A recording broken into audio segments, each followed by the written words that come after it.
আসসালামু আলাইকুম ভিউয়ার্স, আমি ফাতেমা মনি বলছি। সবাই কেমন আছেন? আশা করি সবাই আল্লাহর রহমতে ভালো আছেন। আমিও আলহামদুলিল্লাহ ভালো আছি। আপনাদের মাঝে নতুন আরেকটি ব্লগ নিয়ে চলে এলাম।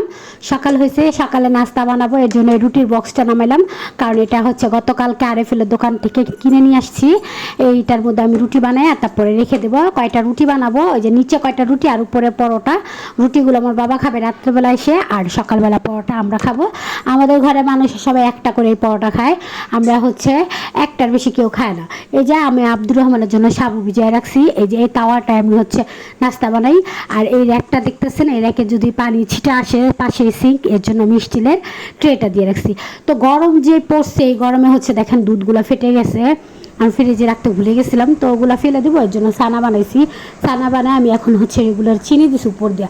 চিনি দিয়ে হাতে ভালো করে মাখায় নিব, যাতে করে চিনিগুলো মুখে যেন না বাজে। ছোটো মানুষ তো খাবে, তো হচ্ছে এই কাজ করলাম। এখানটা দুপুরের হয়ে গেছে, দুপুরের খাবার গরম করতেছি।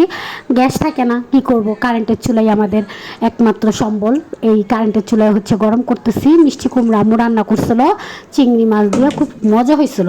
আর এখানটা গাজর এনে দিচ্ছে আমার আম্মু। এই যে আমাদের নতুন চুলা গতকালকে লাগানো হয়েছে, চুলাটা কি সুন্দর লাগতেছে। তো আম্মুরে বললাম এই তো এই চুলাটা পরিষ্কার করতে কষ্ট হবে না, প্রতিদিনই পরিষ্কার করে ফেলে রান্নার পরে আম্মু। আর এটা হচ্ছে গরুর গোস্ত, একটু জাল দিয়ে রাখছি, কারণ কারেন্ট বলে গ্যাস থাকে না। আর এই তো ঢেঁড়সের তরকারি আম্মু রান্না করছে অনেক মজা, আলু দিয়ে। এখানে আমি চা গরম করতেছি, আমরা চা খাবো, চা দিয়ে পরোটা খাই। তো হচ্ছে সকালে চা বেঁচে গেছিলো, তো এগুলো আমরা দুপুরে এখন খানা খাইছি। দুপুরে খানা খাওয়ার পরে এই চাটা গরম করে খাবো। তো হচ্ছে আমি গরম করতেছি কারেন্টের চুলায়। এই যে এরকম সমান পাতিল হলে কি হয়, কারেন্ট বিলটা কম আসে, মানে সব দিক দিয়েই হয়। তো এখানটা আবার হচ্ছে একটু সাবু ছিল না, দুধ ছিল, সে দুধের মধ্যে আমি সাবু রান্না করতেছি। ওই দুধটি হচ্ছে বিকালের জন্য। আর এই যে আম্মু বলতেছে চলো তেল, ওই যে মোটা গ্যালানটা দেখতেছেন তেলের মোচক দেওয়া, ওটাতে তেল নিছি। তেল হচ্ছে 4200 টাকা বিল আসছে। আর হচ্ছে বিসমিল্লা টাওয়ারে আসলাম। বিসমিল্লা টাওয়ারে থেকে আমরা হচ্ছে একটা কিচেন র্যাক কিনবো, অনেক বড়। এখানে হচ্ছে থালা বাড়ি রাখার জন্য। এই যে এই দোকান থেকে প্রায় সব কিছু কেনা হয়। এখান থেকে কয়েকটা জিনিস কিনছি, র্যাক কিনছি। তারপরে হচ্ছে আপনাদের ফ্রাই প্যানের ঢাকনাগুলো রাখার জন্য সেলফ কিনছি। এই যে আমি রিস্কায় বসে আছি জ্যামের মধ্যে। চকবাজার বলতে যে আমি যে আমাদের গল্লিতে নামায় দিছে, তো আমার ভাইকে ডাকছি, ও নিয়ে আসছে। এই যে আমাদের এখানে গুছানো শেষ, সুন্দর করে গুছায় রাখছি থালাবাড়িগুলা। আর ওই যে মাঝখানের সাদা দেখতে পাচ্ছেন, ওটা আরেকটা রেক প্লেট রাখার জন্য, ওটা পাইছি।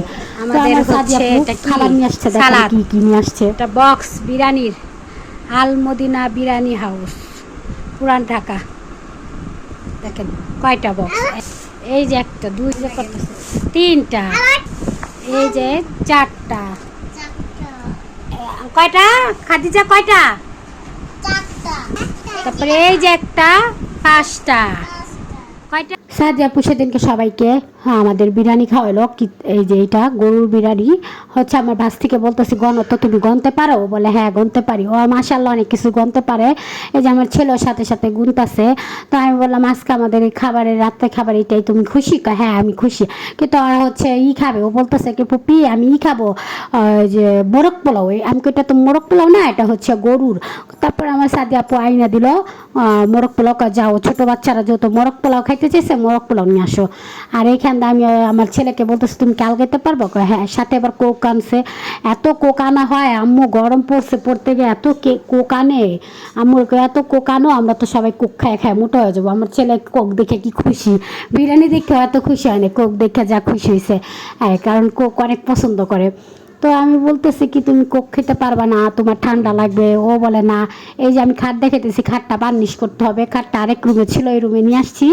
এখন এই খাটটা বার্নিশ করব। আমার ঘরে খাট, ওয়ার্ড্রপ, তারপরে হচ্ছিল আলমারি, এগুলো বার্নিশ করব। তো একটা ওয়ার্ড্রপ আছে, এটা অনেক পুরানো। ওই ওয়ার্ড্রপটা বলতেছি বিক্রয়.com-এ যে দিয়ে দিতে, এটা বিক্রি করব। এই ওয়ার্ড্রপটা আমি বিক্রি করে এখানে আরেকটা ওয়ার্ড্রপ আনবো, এটা অনেক পুরানো। তো আম্মু বলছে আমাকে একটা ওয়ার্ড্রপ এনে দেবে। আমার ভাস্তি মন খারাপ হয়ে গেছে, মনে করছে সব ইচ্ছা ফেলবো। যাই হোক, সবাই ভালো থাকবেন, আমাদের চ্যানেলের পাশে থাকবেন। আল্লাহ হাফেজ।